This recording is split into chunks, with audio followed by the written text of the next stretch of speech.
Okay, assalamualaikum guys. So hari ni delivery day. So hari ni hari Sabtu.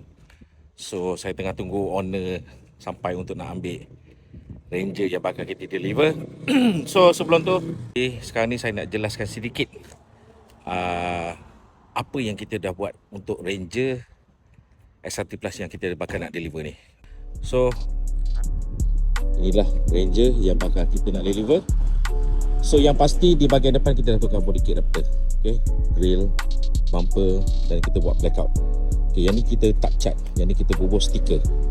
So next, apa yang kita buat is rim dan tayar kita dah tukar.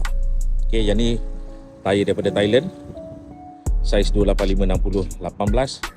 So package ni juga apa lagi yang kita dah buat adalah kita tukarkan dia sekali dengan leather seat. Okay, so inilah rupa dia. Dan di bahagian belakang pula ini kita dah bubuh stiker. So yang ni kita bubuh tulisan Ranger. So dia blend in, tak terlalu obvious sangat. Dan tail lamp.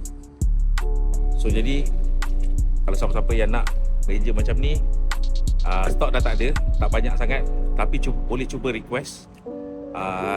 Mungkin yang ada model SLT. So jadi kalau kata nak dapatkan SLT yang conversion budget macam ni, tak ada masalah. Call Roger je aku, nanti kita deal sampai jadi.